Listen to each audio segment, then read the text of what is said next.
This is the Mobile Tech Podcast, brought to you by worldpodcasts.com. Now here's your host, Tech Girl, Miriam Joie. Hi, and welcome to the Mobile Tech Podcast. I'm your host, Miriam Joie, and today is Thursday, October 25th, 2018. My guest is no other than Fionna, the techie supreme herself. Hi, Fionna, how are you? I'm pretty good. How about you? I'm all right. It's been a hectic few weeks, right? Phone apocalypse is what everybody's calling it. I've been hearing Techtober. Oh, Techtober is pretty good. Yeah. I like it. Yeah. Or Phone-tober as well, but I've been using Techtober. No, that works. Yeah. I mean, Phone apocalypse is what we were calling it when we were in London for the Mate 20 launch last week. Yeah. But, it is kind of a crazy time right now, I have to admit. So speaking of crazy times, another phone dropped overnight. Yeah. Jeez. The Mi Mix 3. Yeah. Have you had a chance to catch up on that a little bit? Yeah, I was writing about it earlier. Very interesting. Just kind of very interesting introduction in the middle of everything, because it's not really like I feel like there's just been like a lot of more high-end devices that have been announced in the last few weeks. So this is just kind of one of the lower, not like super low end, but like I guess mid-range, but it still has a high-end processor. Yeah, so it's a very interesting introduction is all I can really it's say. a Snapdragon 845, yeah? Yeah. And it's 10 gigs of RAM. I mean, that's insane. Yeah, well, I mean, that's like from what I understand, there's a special model that's releasing a little bit after there. So there's more standard models that have like 6 or 8 gigs that some people might be a little bit more used to, but then there'll be this special 10 gig model that will obviously have a higher price tag and a little bit more pomp and circumstance to its release. So that should be interesting. Yeah. I mean, I don't know. Like, if you consider like the Pixel 3 has 4 gigs of RAM and has a Snapdragon 845, to me, the Mi Mix 3, no matter how you cut it, is square in the flagship territory. Yeah. No matter which model you buy at this point, right? Yeah. Yeah. And what's crazy is that they seem to have a display here that is pretty much the full enchilada. Yeah. Like full on, full screen, right? Is there any bezels at all in the photos you've seen? Extremely thin. In my opinion, I think it does have bezels, but they're very, very small. I feel like it's just the idea of, a lot of the previous devices that have come out that are like thin bezel or bezel free, they still have sensors on the top or the bottom or whatever that make it so that even if the side bezels are very thin, the top and bottom, they still have a little bit of a top and bottom bezel. But this device, because there's no sensors, there's no buttons on the front, you can kind of have the top and bottom bezels be the same size as the side bezels, but they're all equally the same. They're there, but they're just all equally the same size. I was looking at just photos right now, bring up the article that I linked to, sent you the link for. And by the way, I will link to your story in the show notes, of course. All right. I mean, at the time, I don't think you had it written when I sent you the show notes. Yeah. But there is we're talking a tiny bit more bezel at the bottom edge. Yeah. Now, I'm just looking at a super close-up of the screen. And so the top seems to be pretty much the same as the sides, pretty much nothing. Yeah. So, over time, the Mi Mix started out as kind of like, quote unquote, the bezel-less phone. It had a small chin with the camera in it in the first generation and in the second generation. And now this is the third generation. And they've, I think, finally reached the goal, what they were trying to achieve in the first place, of almost all screen. Yeah. Which is a big deal. And that's why this phone is a big deal, because it was the first to really start this trend of edgeless displays. And to accommodate the cameras in the front, what they did was they put a slider like the Oppo Find X. But did you notice what's different about it?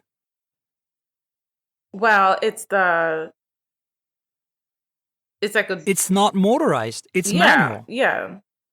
So that's kind of interesting, right? Yeah, you know what I've been thinking about, just kind of to get a little throwback feeling here. I've been thinking it's very much kind of like a sidekick, but for a camera feature.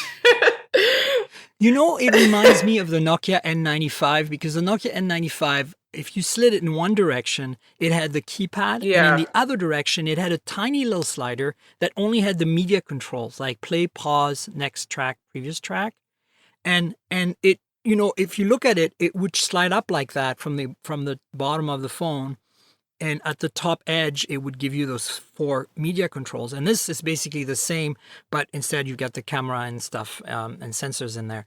And so to me, it's like, but it's mechanical, like the N95 was, where you just push it with your hand and it just clicks in place. It's very interesting that, you know, Oppo did the electric slider option, and Vivo, of course, did the camera that pops out, the little front-facing camera pops out of the top of the phone. But they just went, screw it. You slide it with your hands. And I think that's actually probably more reliable long-term. What do you think?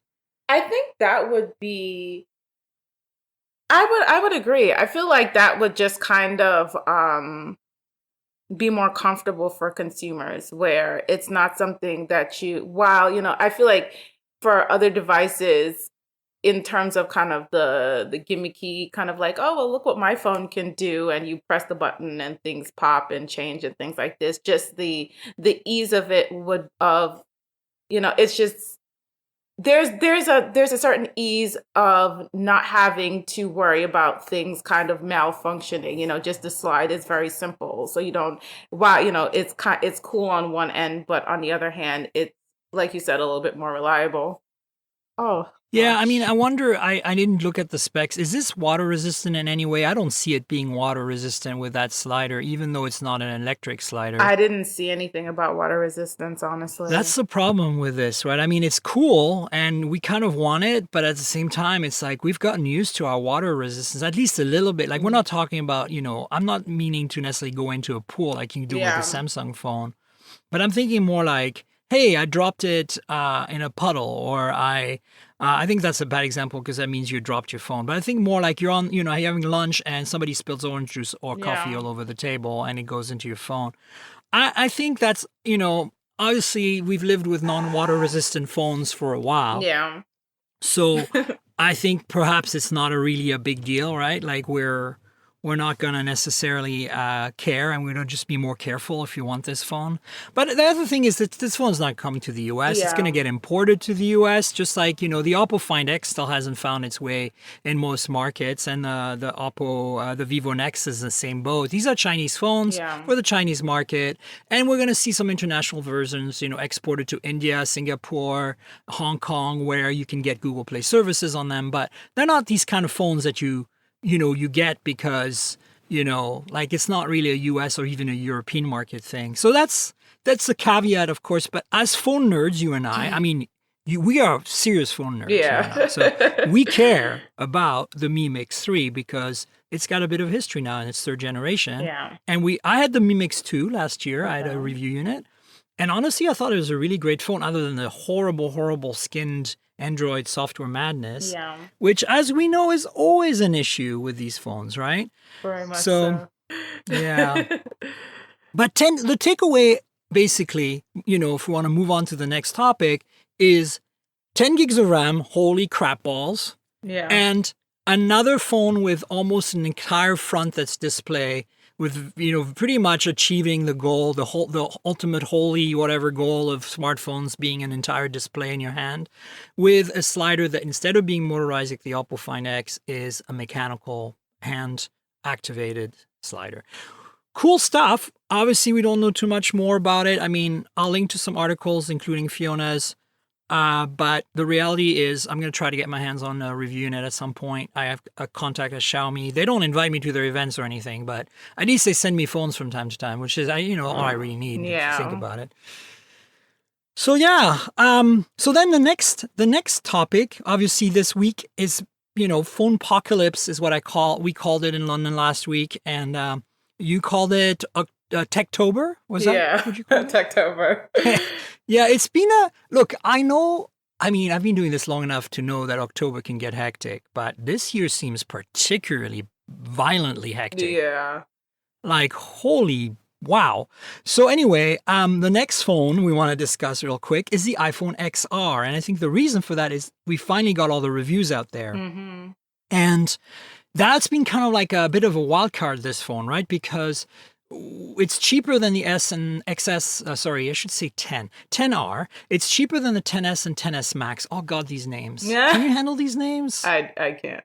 I just say X because I mean it sounds way cooler. I'm sorry. So Apple's just gonna have to bite that bullet because XR sounds way cooler. XS is kind of funny, right? Because it's like it's excessive, but it's, but XR. Okay, so Phil Schiller was recently interviewed by Chris Velasco at Engadget. I'll link to that actually. Yeah, I saw that. And you saw that, right? And he said, a lot of cars that are sports cars have like the R or S moniker at the end of their name. Mm-hmm. I certainly have owned a few of those cars in my years, so I can relate to that. And he said that if, he didn't confirm that was the inspiration, but he, kind of hinted at that it was the inspiration. And because R comes before S, that positions the cheaper phone in a slightly lower rang on the ladder, right? But the reviews are basically saying this phone is totally freaking awesome. And if you don't want to spend an entire $1,000 on an iPhone today, you should really look at this phone. Am I paraphrasing the reviews properly? Yeah, pretty much. I mean, even during the launch event, I was looking at them and I was saying if I was to purchase one of these devices, it probably would be the XR, just probably even from the price standpoint alone. But I'm also a color snob, so that was also very interesting to me that you just get a little bit of an extra personal splash with that device. No, I love that. I mean, I'm a huge fan of colors. When the 5C and the 5S came out, that was my last review I did for Engadget before I left. And I actually picked the 5C as my kind of daily driver because I like the color. Even though everybody's like the S, Touch ID and all the crazy specs. And I'm like, guys, yeah, I get it, but like look at the shiny, beautiful, colory goodness that I kind of was more intrigued about, I've always been intrigued of when Apple makes an quote unquote iPhone for the masses. And I mean, 750, whatever the XR sells for is really not the masses, but you know what I'm saying? Yeah. Like the 5C was a little more affordable. The SE, my spouse has an iPhone SE. It's more affordable. And I don't know if they still sell it, but I mean, a lot of people are swearing by the iPhone SE simply because they don't want to go big phone, right? Yeah. And right now, Apple has nothing. Next year, they really need to make an XR and an XR Mini. Yeah. Since they already have an XR and they have an XS and XS Max, I'm like, give us a 10R Mini and let's see what happens. But I think people want a smaller phone, and after having both the Pixel 3 and Pixel 3 XL in my hands, I went with the XL ultimately because I really do need more screen real estate for my day-to-day as my daily driver. But I can totally see this year how the Pixel 3 would be a really great choice for a lot of people, right? Okay, so I don't remember, one of our friends tweeted out something, and I saw this and my head exploded because it was something about the Pixel 3 being too small. And I was ready to jump out of a window because I'm like, this is a 5.5-inch display. Fiona, that could not have been one of our friends. No, it was someone that we know. I just don't remember who. I was just kind of scrolling and I just saw the comment. I'm like, wait a minute, like, we spent a cool 3-4 years hearing the jokes about Samsung and how, oh, well, you're going to have like the Galaxy Note 20 that's going to be like a full screen TV and blah, blah, blah. And now apparently the Pixel 3 is too small because it's like 5.5 inch versus 6 point whatever the hell everyone else is releasing now. Well, so here's my take on that. I think, and I want to talk about the Pixel 3 a bit more, but I want to go back to the 10R for a second. But the 3, here's my take on the 3. I think the 3 is the perfect size for a modern phone today. It is the light that it's a full-fledged flagship phone in that form factor, in that size. I wish that it had even less bezel, top and bottom, or maybe a tiny notch, a small notch, not a big notch like the XL, but a tiny notch at the top and even more real estate. But that will probably happen next year. Last year, I felt the same way. I felt that in hand, not looking at the screen, the Yeah. 2 was the better choice. But then on the 2, the reason I could not use the 2 or recommend the 2 is that I could not deal with 16:9 anymore. I could not deal with a phone that had such a short screen, I guess, because the aspect ratio of those new phones we've been using for about a year or two now Yeah. has spoiled me to having so much scrolling space. Yeah. And to me, I think that the next logical step, and I wouldn't be surprised if we start seeing this because phone manufacturers are trying to find you kind of like their thing, is 20:9 aspect ratio, 21:9 aspect ratio. We're gonna see phones that are taller and skinnier and narrower Yeah. because narrow means you can use the keyboard with one hand, and tall means you can still scroll and have a lot of real estate. So we're seeing that almost now with 19.5 to 9 aspect ratio on phones like the Mate 20 Pro and, the LG V40, not G4. That's like a few years ago. V40 and, others. So the Pixel 3 to me, finally having 18:9 is where you want to be. If you want a small phone, and an Android, the Pixel 3 is something you really should consider. But back to the XR, the 10R. From what I gather, the compromises they made are, of course, there's no OLED. It's an LCD, but apparently it's a gorgeous LCD. And it has a slightly thicker bezel all the way around, but it's still pretty thin. And it doesn't have HDR support. And it has a lower resolution, which a lot of people have their knickers in a knot about, which I don't understand because, look, honestly, I'm as much of a resolution snob as everyone else. I feel that 1080p is kind of the minimum I'm okay with. But for most iPhone users don't care, number one. And then it's 900 something across. It's close enough to 1080p. And the other thing is, you're not going to notice. I mean, my eyesight's not good enough to notice. Exactly. I know that, for text, to me, it makes a difference for text. Text is crisper and easier to read. But I think remember, this is still a Retina display in the sense that it has the same pixel per inch count as an original iPhone 4, which at the time was like 400 ppi or something, or 300 something. I mean, it's still fine. Yeah. And then, of course, this got a single camera on the back instead of the telephoto and the wide angle. So only has got the wide angle. But everybody's saying it's better at doing portrait because it has to use the main camera for portrait instead of the tele for portrait. And with an f-stop of f/1.8, it can take better shots in the dark. And so it turns out that the 10R is better at portrait in the low light than the 10S and 10S Max. Who would have thought? What's your take on that? I mean, I feel like that would be, again, have to be kind of, I guess it would be a little bit of like an Easter egg where it's like, hey, well, we've had the issues of like, hey, well, this device took longer to come out and stuff like that. And I feel that there probably are people who probably waited for this device to come out, again, even just price wise, where it's like, hey, well, I've waited all this time. I need to have something that's going to be like, hey, well, my device is a little bit more special than the super premium models. So I feel like those are just like little touches that definitely would endure consumers to the 10R or the XR, however we're calling it these days, where and even on kind of like an experimental perspective where it's like, hey, we've got all of these models, let's see which one can go where. Maybe that would be something that as you move forward, you can have the, you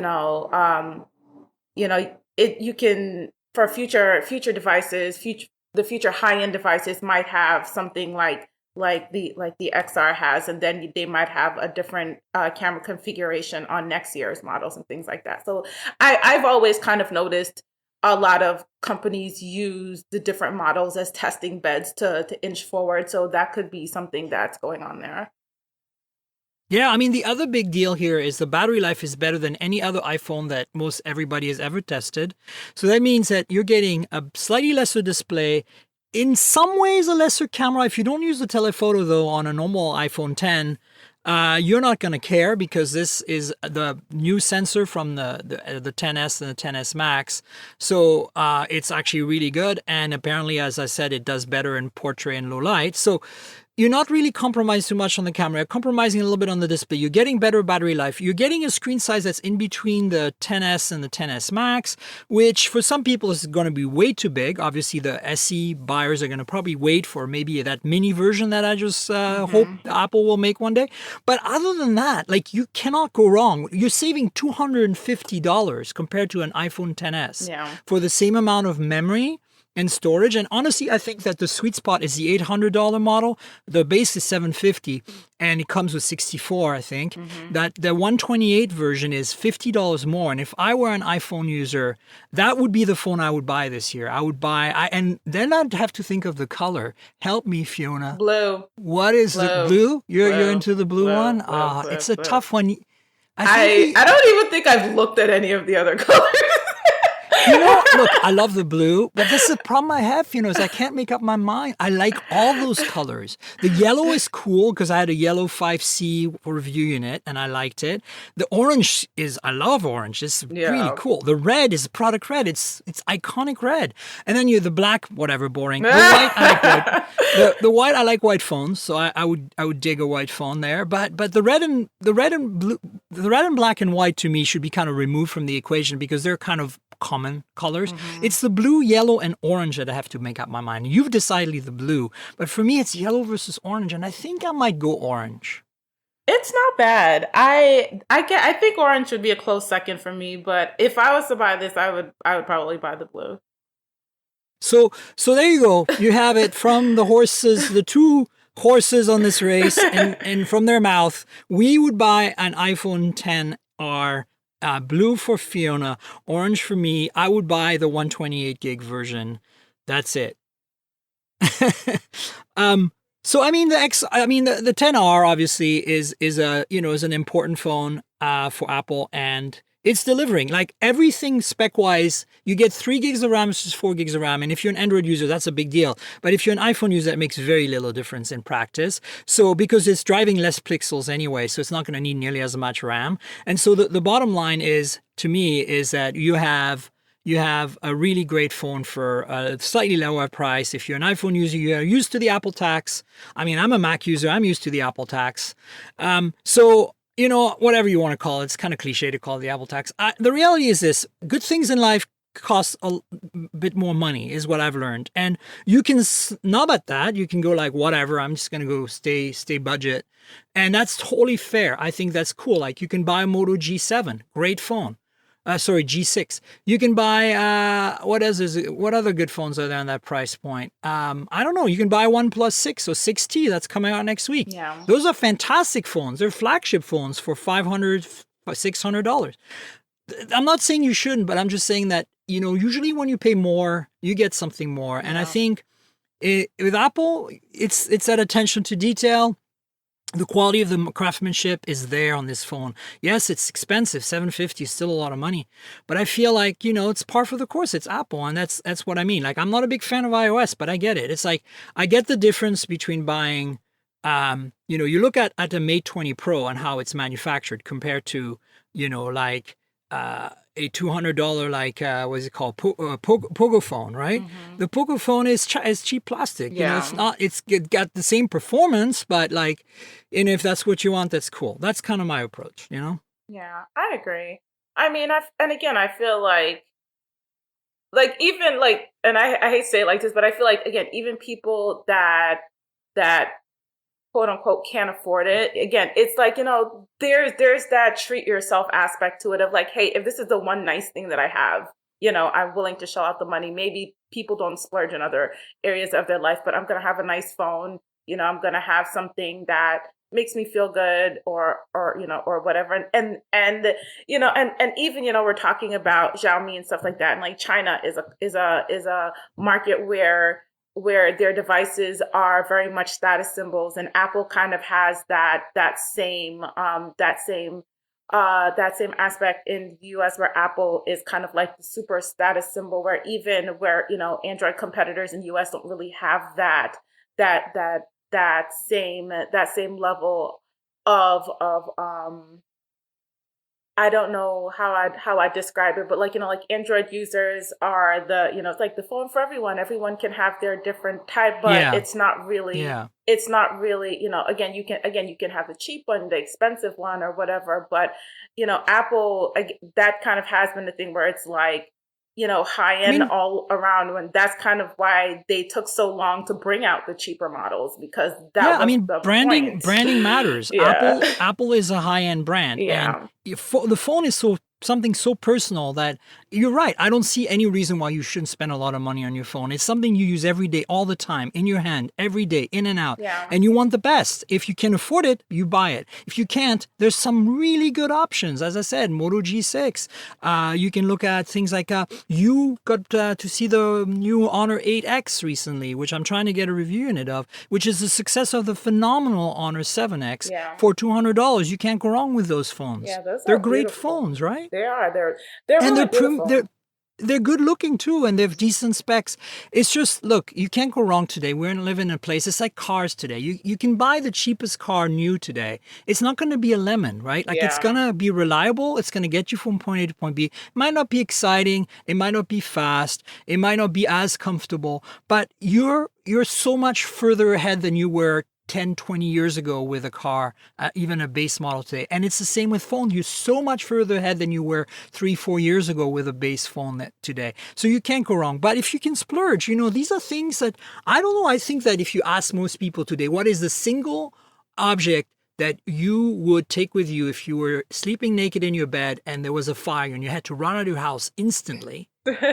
Right? Naked. I mean, You'd the run out of the phone is streets going to naked. be I right would there take my next to phone. you. Right? You would take your phone, wouldn't you? It's going to be right there next to you, so you might Yeah. as well. So you take your phone. So that's what I'm saying. Like, this is a weird hypothetical, but look, this is a reality. A lot of people, are house fires often happen at night, and people Yeah. might be sleeping naked. And what do? Like, do you have time to put clothes on? No, you don't want to burn to death. You grab your phone, you run out. Somebody Yeah. gives you a blanket, you're cool, you're good to go, right? Yeah.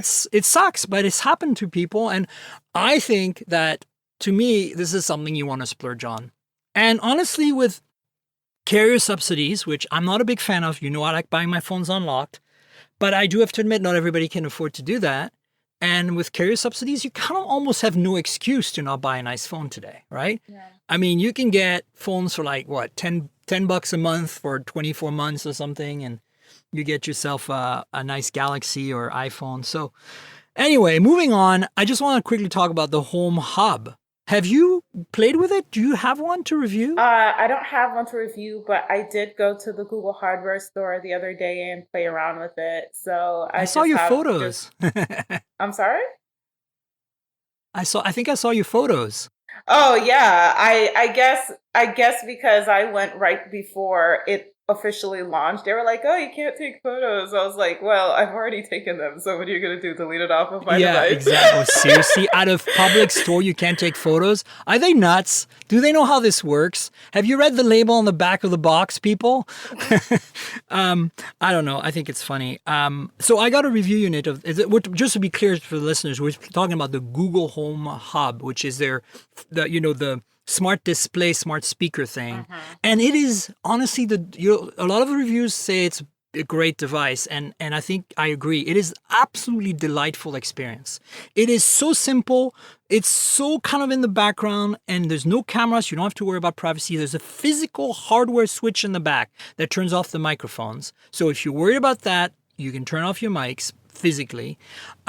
Honestly, I think Google nailed it. The size is perfect. The display is gorgeous. The speaker's okay. It's not the greatest, but it's not worse than any of the like the original Google Home. It's about the same as that. It's not as good as the big Home speaker, right? The Home Max or whatever it's called.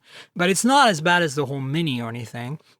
And for $150, you're basically getting assistant with a display on your night table, on your kitchen, in your living room, whatever you want. I think it's going to sell like hotcakes, and I am absolutely in love with mine. That's really all I have to say. It's kind of hard to explain how it works. It's basically you just talk to it, and it gives you back answers verbally like a normal home speaker, but it will display stuff on the screen to kind of help you along. And because it has a screen, sometimes it can show you a map when you ask for a map. Instead of saying, look at your phone, you know how it sends it to your phone normally because it doesn't have a display? Now it can show you. And it can show you YouTube videos, and it can show you your photo gallery. That's the nice thing is you can set up a screensaver to be basically like treat it like a photo frame where it's grabbing one of your albums from your Google Photos and displaying it. And if you keep adding stuff to that album, right, while you're shooting out in the wild, it adds them to the Google Home display, right? So it's very cool because you know if it's in a like public part of your house, like in the kitchen or living room, your family can see the photos you take as you take them when you put them in that album, right? Yeah. So it's cool. It doesn't do it automatically in the sense of I think you have to put them in the album, but I think that's cool because at least it gives you. Do they really want to see a photo of that receipt you just took? A photo of? No, right? Like you know what I'm saying? Half of my Google Photos is screen caps from Instagram. So there you go. You know totally what I'm talking about. Like you wouldn't want this to be automatic. Anyway, read the reviews. I'll link to a bunch of them. It's a great product, $150. If, do you need this? Absolutely not. Do you not need this product to live? It's not like your phone. But honestly, once you have one, you're like, this is really nice. And if you're as invested in the Google ecosystem as I am, or if you're an Android user that uses Google a lot, like most of us, I think most of the listeners, you probably too, Fiona, are a big Google user. If you have a Google tie-in, this is really a great product. It's really funny because I didn't know that. I don't know if there were any like rumors about it before it launched, but I wasn't really paying attention that closely. But I've even just been thinking a lot recently about that. And it's kind of something that I've thought about all year with other devices that have released that are like smart speakers with screens, because that's for me has kind of been an issue with consuming content on Google Home, where it's kind of slowly getting better if you use things like YouTube Music and things like that. But where, for example, if you talk like a lot, kind of like on the very base with no updates or anything like that, if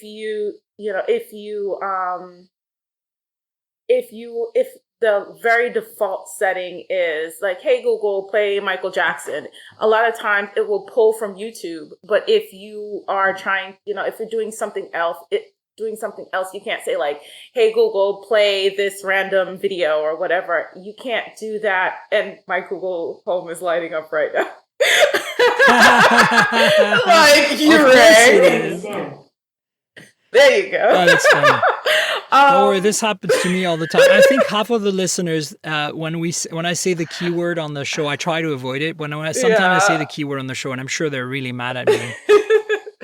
But yeah, like if you're trying to pull up more unique content, you can't really do that on a Google Home. But if you have the screen, if you need to, you can navigate on YouTube and things like that. For me, I watch a lot of unique content on YouTube, and a lot of times it's me kind of connecting to my Chromecast and navigating on my phone, which is fine. But my TV is in one room. If I need to be in the kitchen or in another room, I can't take my TV with me. So I feel like that's what, for someone who is kind of like a Google Power user, where I'm bouncing from room to room and I need not necessarily need, but would like to be able to take my content with me if I'm in my kitchen, making a meal or something like that. And I'm, watching a video. I don't want to have to like turn up my TV and I can't see the screen. I can, watch my video while I'm preparing my meal, or, even, hey, like YouTube is full of recipe videos. So there you go. You've got your recipe video while and you can do it hands-free. That's the best part. If you already have your hands messy with flour, right? You don't want to pull out your phone. So you just talk to it and you tell it, what do I need? And then it tells you. And then the other thing that's really cool, Fiona, is that it plays really well with other ecosystems. So if you have, for example, I guess this is a bad example because Nest is part of Google, but if you have a Nest Cam somewhere, you can tell it to display the live feed on your home. So you can say like, I'm not going to say the keyword, but you can say, Google, show the bedroom cam on the living room hub, and it'll do it. Yeah. Like it knows which camera, because you've named them all, right? It's really cool. Like that feature, if you have a doorbell or something, you can spy on your doorbell anytime by just talking in commands. It's really cool. So, that's the nice thing about integrating with voice, right? Remember, there's no apps on this thing. It's not an Android device. I'm sure it's running Android in the background, but it's really just all voice commands. And there's a touchscreen, so you can interact with it. It's sometimes faster than to tap on something or to swipe on something. And then the cool thing is if you swipe from the top, if you have any smart devices in your house that are like lights or thermostats or whatever, they're connected, like integrated with the hub, like you've set them up, you see this controls right there, so you don't have to talk to it to turn on a light. You can like walk up to the home, slide from the top of the screen down, and you see all your lights, and you tap on the one you want to turn on and off. It might be nicer when you're going to sleep and you want to turn off the lights without waking up your partner or something. You don't want to speak, right? You can just tap. So that's another feature that you obviously wouldn't have with just a device that's a speaker. So overall, look, the reviews are all pretty much on point. This thing is awesome. It's definitely the best smart display / smart speaker, whatever you want to call it, to date. In my opinion, I think it's better than this crazy thing that, like, what is it called? The Facebook one. And nobody's going to buy that. Nobody wants to get, Facebook with a camera on you all the time. And then even also, honestly, the Amazon one, I like the round one, the Echo Spot, the tiny little round one, the round display, because it looks like an alarm clock. It's got that iconic design, but it has a camera, and I don't want a camera. I think if Amazon's smart, they should make a slightly cheaper Echo Spot Mini or something, or Echo Spot Lite that has no camera on it, and then make it an undercut Apple. And I think then they'll really, really sell a lot of them. Because honestly, now that I've had a smart speaker with a display, or if you want a smart display with a decent speaker, whatever way you look at it, I'm kind of thinking I want one of those in every room instead of just a speaker in every room. Yeah. It's kind of crazy, right? But I think that's kind of where we're headed if you think about it. I mean, I feel like, again, this would be my personal preference. And like, I actually it's like a story that I'm writing where I'm just, again, kind of saying like which Google device is preferable for which locations in your home. So I feel like, again, you might want like one of the standard screenless Google Homes, maybe in a living room where you already have a TV, or somewhere. Again, there's rooms where you already have a screen where you don't need a device with a screen. But then there's other rooms, again, like a kitchen, where you could have that screen device, or even in a bedroom. Again, as you said, if you've got family, people are watching the TV and stuff like that, even if you're in a corner, like, hey, I'm just gonna watch my YouTube video over here, and not while everyone else is watching, a Disney movie or whatever, So there's use cases. There's use cases for each room in your home. And if you have multiple devices, and you have the means to have multiple devices in the home, now you really can cover your bases for the smallest device to the largest device, and now the specialty device where you can, again, view and interact. And now Google kind of just has all of the bases covered. Yeah, no, but it's interesting too, because you can cast from that screen to a bigger screen. So you can send it to a Chromecast, right? Yeah. So if you have a bigger screen in that room, and you're watching Netflix and you want it to really be a little bit more immersive, you can do that. Yeah, for me, like, I don't really have TVs in my rooms. Like, I'm mostly like around, we all use our laptops and desktops around the house to consume content. We have a projector in our living room, but it's a setup thing, right? Yeah. We close the curtains, we pull down the screen, we turn on the projector, we sit down, we get some popcorn, we get serious, we watch shows together. I need to do that. It's more of a social thing, right? You know what I'm saying? Yeah. It's a social. When we do it, it's an event. Like, we do it occasionally. It's really not something we do every day. Whereas there's a lot of people who have a TV in every room. It's not a big TV, but they have a TV in every room. For me, I don't have a TV in every room. So this device actually fills a niche, right? Yeah. Because I only have this big projector in that one room. And it's a bit of a setup. You have to, really like turn it on and all that. Whereas with this, it's always on. It's always ready to respond. And if I want, I can cast to the projector in just 2 seconds, right? Yeah. So that's pretty damn sweet is what I'm trying to say. And then, I mean, look, I as I said, I'm I'm impressed with this product. It's the user experience. It's really interesting. Kind of, it's hard to wrap my head around it in a way because I'm a nerd, right? So I'm looking at the technical stuff of it. I'm like, what's the display resolution and what kind of processor and what Android? And I'm like, and all that melts away. It's like, no, it's just a box. I talk to it, I display stuff. I touch it every now and then. I pet it and it does something. And it's like you just kind of let go of everything else. It's so liberating. It's kind of hard to explain.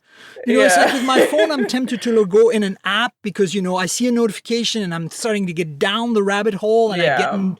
With this thing, it never hogs my attention much. I just kind of like, it's ambient. Like I just walk by and I talk to it and I say, yo, how's it going today? And it goes, hey, I'm great. And like, it's kind of like becomes a member of your family. It's really, really interesting. I feel like that's the point because a lot of people have been talking about the size of the Google Home Hub in comparison to other smart displays. And again, I feel like it's not supposed to command a lot of your attention. And again, like even I feel like, when again, like people like us who kind of grew up with the anticipation of technology coming in now, we're kind of in that space. I feel like that was always the point. Like it wasn't a lot of these technologies are supposed to be kind of completely autonomous. But this is kind of like the closest that we can get even, at this point, at least, where it's just like, hey, I will interact with you when I need to, but if I don't need to, you're not in my way. It's like, oh, I don't have to like move this over or do anything else to it if it's not necessary. It's just there. And when it needs to be used, it can be used. Right.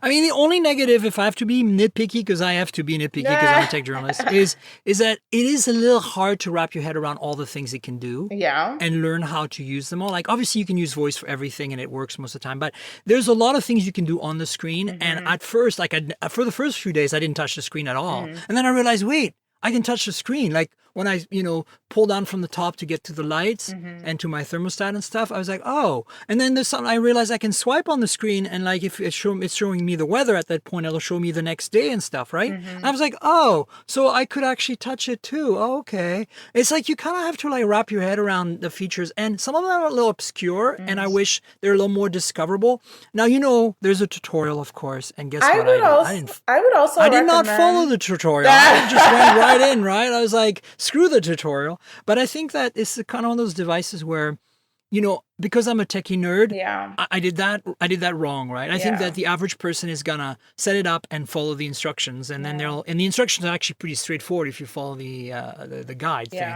So once that is done, you're probably all set. Yeah. And I would also recommend for people that live in New York City and Chicago, there's the Google Home hardware store. Not Google Home, the Google hardware store. And they have like events where there's tutorials on how you use all of the new devices, including the Google Home Hub. So, if anybody, and you're welcome for the product placement, Google. Yay, Fiona. If you have the time to go there, again, there's tutorials of how to use these devices and make the best of it for your space. So, again, that's an option as well. And it's like throughout the end of the year. So anytime, you have time, you can stop by the Google Home hardware store and check out, whatever help you can get. That's a good point. It's like going to an Apple store to get help. They're everywhere, so hopefully Google gets more stores. This kind of segues a little bit to the Pixel 3, Pixel 3 XL. Yeah. I mean, it's, I've talked about it in the podcast a lot. I obviously have both review units. I haven't posted a review yet because I've been traveling and been so busy with phone apocalypse, aka Techtober, that I haven't really had time to sit down and actually that's, how we were talking about some of the features on the Google Home are a little unintuitive. You discover them later unless you don't really know they exist. Yeah. I'm finding the same thing with the Pixel 3 and Pixel 3 XL. Some of the new camera features that they announced. Yeah. For the first few days, I was like, wait, I don't have these features. Where are these features? And it turns out that I have them. Yeah. It's just I didn't know how to turn them on. So here's the thing. If you want the thing where it suggests the best photo, because you were smiling on one shot, but you weren't on the next. Yeah. You actually have to turn on live photos, like the part where, if you don't have that on, you'll never get that option. I had that turned off because I never take live photos. I don't know what they're called on Google. I know live photos is an Apple term, but I'm talking about the 6 seconds recording that goes alongside your photos. Yeah. Well, it turns out you have to turn that on to benefit from the recommended photo thing, that whatever that feature they called, the first feature they introduced to the camera. The super zoom thing, it just there, it works. And I discovered that pretty quickly. And they still haven't given us the update for the low light photography madness that they showed at the thing.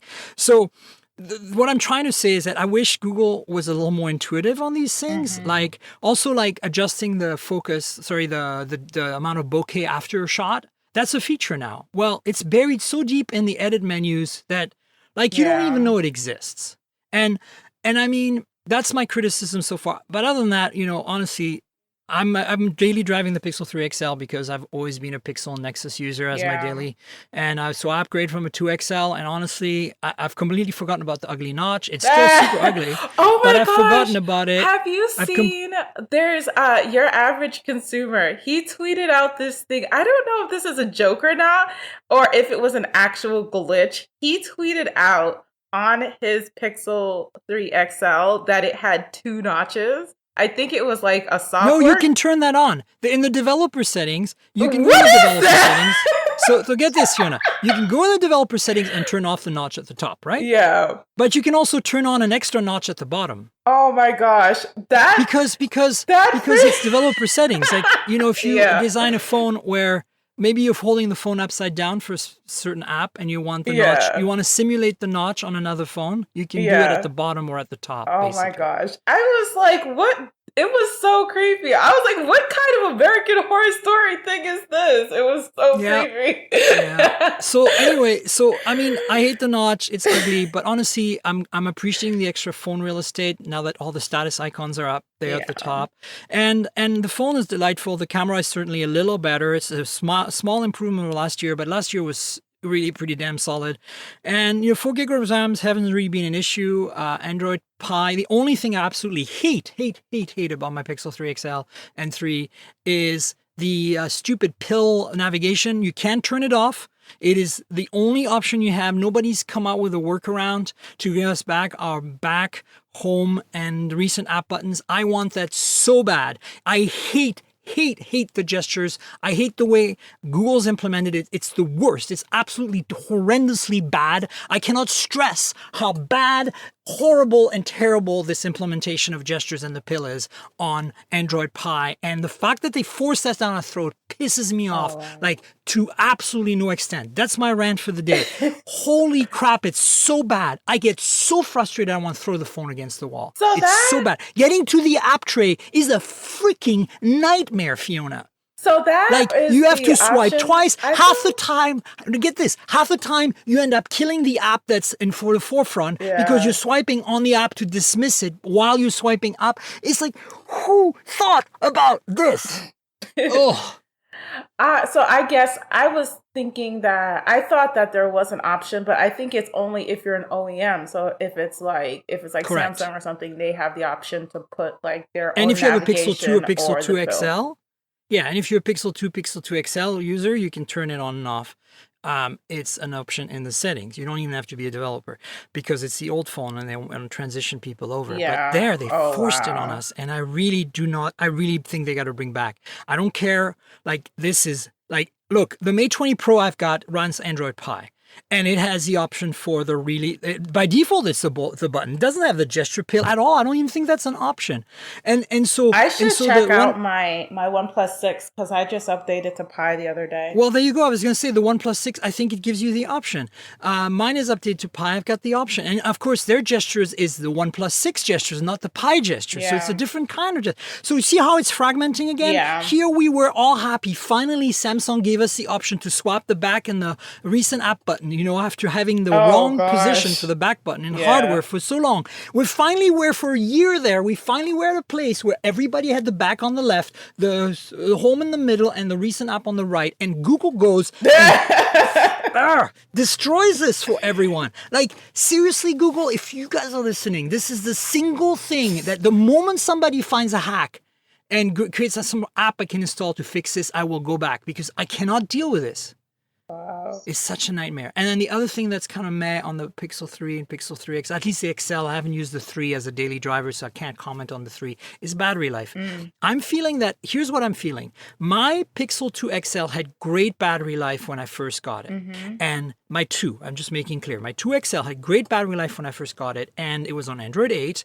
And over time, you know, it slowed down a little bit and the battery life got a little worse because the battery wears and there's more apps. And, you know, Android phones tend to slow down, except for Huawei phones, which really are really good at holding their speed because they have all this AI for the file system. But that's just an aside. But as soon as I upgraded my Pixel 2 XL to Pi, officially, I'm not talking about developer editions. When the official Pi build came out, I upgraded. And I immediately noticed battery life took a bit of a hit. It's crazy, right? You think that it would be better, but it was a little bit worse. Not like life-changing problem worse, but slightly worse. And guess what? I saw at that point, I'm like, my Pixel 2 XL is really getting old.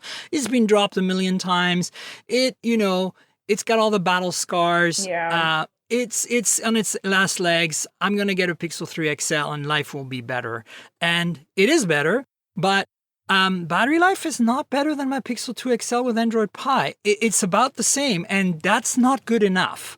Like, it's fine, but I'm finding that in really busy days with Android 8, I could go for a whole day. On busy days now with Android Pie, I'm struggling at the end of the day. And so I don't know how that's possible because battery life should be better. Yeah. And the 845 should be a more efficient chips, you know. I mean, than the 835 that's on the 2. So I don't know. I don't know. That's weird. That's my thoughts. And the camera, you know, honestly, it's better. It's definitely better, but it's not like a huge leap forward like the Pixel to Pixel 2 was. And you know, I can't say that, you know, it's still the best camera for sure, but the Mate 20 Pro is pretty damn impressive too in terms of camera. It's kind of like similar to the P20 Pro, but adds the wide angle, so it makes you even more creative. But it has all the flaws of the P20 Pro in terms of imaging, like a little too much over sharpening at times, a little heavy-handed on the HDR processing. Yeah. It really depends on what you like. If you just want to mash the button and just get great photos every time, get a Pixel 3 XL. But if you want to be creative and want to really have fun with your camera, I'm finding that the Mate 20 Pro, just like the P20 Pro before it, is a total delight. Have you had a chance to play with these new phones from Huawei? I have not. Huawei, hit me up. That'd be great. Thanks. Did you hear that, I'm just folks? saying. Send It's so Fionna funny. Mate It's so 20 funny Pro. because I have contacts at Honor, but all of my Huawei contacts have completely disappeared, and I'm just like, hello. Well, I'll send you some emails of people you can ping, okay? Because that'd be they're really great. good people.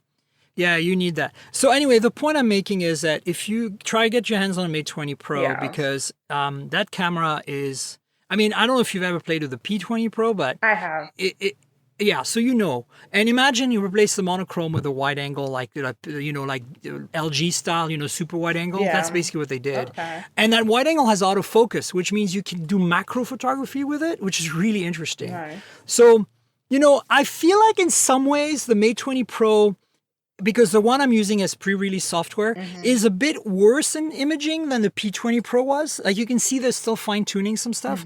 And I don't think it's because of the hardware. I really think it's because the software needs some tuning. In some ways, though, it's better because you got that super awesome wide angle with autofocus that lets you do macro. And that really brings up a whole new experience.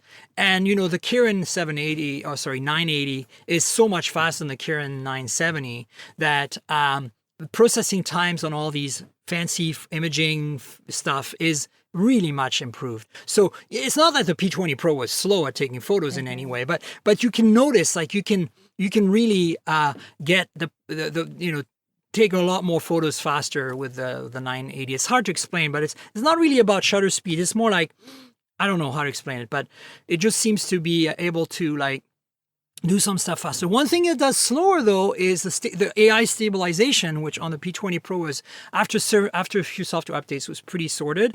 On this, it's still a little like, that's where I think it's pre-release software. It takes a little while longer to lock in than the P20 Pro did, and I think that's, again, considering this the Kirin chip is way faster, I think that's just a software issue that needs to be tuned. But overall, I've had the Mate 20 Pro for about a week and a half, and It's been a great phone. I've had the Pixel 3 XL for about 2.5 weeks. And again, a great phone is honestly right now to me, that's a toss between those two phones.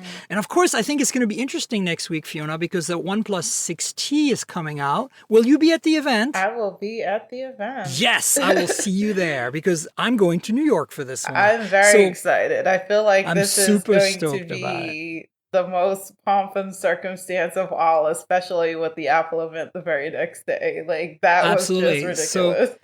So I honestly feel that the three phones are going to be in my pocket. Like right now, I've got the V40, the Pixel 3 XL, the Mate 20 Pro, and I'm still having a Note 9 because I have 4 pockets. So I'm carrying the Note 9 still. I think the Note 9 is going to go on the shelf for a little bit and get replaced with the OnePlus 6T. Okay. And then, holy crap, all that's a combo in my pocket, right? Yeah.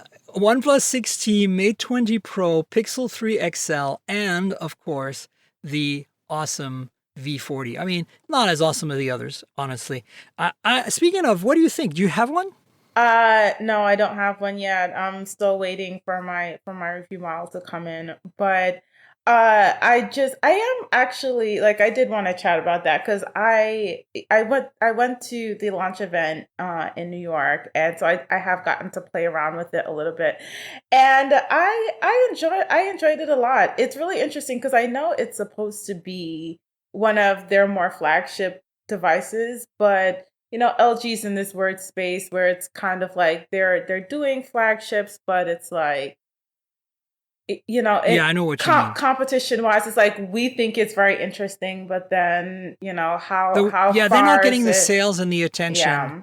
And the love. And that's the thing I feel that's so sad about the V40 is that if you take the phone in a vacuum, right? You look at it and you don't ignore what's around it. Holy crap balls, that phone is insane. Yeah. I mean, Snapdragon 845, 6 gigs of RAM. Like the display is gorgeous. 6.4 inches almost covers the entire screen. There's a tiny notch at the top. It's got like the 3 cameras in the back, so just like the Mate 20 Pro, like a tele camera, a regular and a wide angle. It's got 2 front-facing cameras. It's got the quad DAC headphone jack that sounds absolutely incredible. On paper, this thing should be a slayer, but nobody seemed... first of all, I think it came at the beginning of Phone Apocalypse Techtober, so now it's been eclipsed by everything else. Second thing, it's an LG, and so the software is a bit meh, and then the pricing is a little high. 900 is too much for that phone. And, it's going to be sold to carriers, so it's going to be hard to find unlocked, all that stuff. Yeah. And it doesn't have the marketing clout behind it. And then third, you've got the whole problem of, it's like they made some bad decisions. Like it's got no OIS on the tele lens, right? Like that's if you're gonna have no OIS on any lenses, that's bad. But if you're gonna have one lens with OIS, at least make it the tele lens, like Huawei did with the P20 Pro and the Mate 20 Pro, because you can probably do stabilization and software nowadays for the others, but tele is so hard to stabilize that I'm like, they didn't do that, and it shows because they're constantly switching to the main camera for tele and zooming in basically and giving you like pixelated stuff because it auto switches between. Like when you set it to zoom, it doesn't stay on the tele. Like it'll switch to the main camera if the light is too low because f/2.4 on that tele lens, right? So it's kind of some decisions like that I kind of meh. And then the 3300 milliamp hour battery, honestly, it hasn't been an issue. Battery life has been really solid on the V40 for me. But on paper, you compare that to a Note 9 with 4000. You compare that with the Mate 20 Pro with 4200. Like even the Pixel 3 has more battery than that, like Pixel 3 XL, I mean. So we're talking about like they kind of bare essential amount of battery, which is kind of unfortunate. That's my opinion. But I love the phone, and I think it should get more love from people. Even the journalists seem to be very blasé about the V40, and I feel that's kind of unfortunate for LG. They haven't been able to capture the mind share, right? Yeah. I mean, it again, even in the camera, like the camera features, and I'm sure, like again, a lot of these newer devices are having 3 and 4 lenses will have the similar features, but I was able to test out the feature. It's like a special camera special camera feature where you see those like little like clips where it's like the person is like looking at a mirror, and then they're looking away from the mirror, and then their face turns towards the mirror. So like there's a feature on the V40 that's like that I got to test out. So there's like, again, there's, because it has the different cameras, more than 2, you have the option to do special camera effects like that, where at least from what I've seen so far from the devices that are having the triple lenses and the quad lenses, that's not something that some companies have highlighted as much. But again, even just like, again, cool things like that you can do on the camera, and you don't have to be like a camera expert in order to do that because it's on your device. So like, yeah, and again, that's just something, again, that I saw highlighted by LG that I haven't really seen highlighted by other manufacturers as yet, at least. And I think a lot of it has to do with everybody's trying to copy the iPhone camera interface. Yeah. Like Sam Byford at The Verge wrote a really cool article about that. I'll link to that.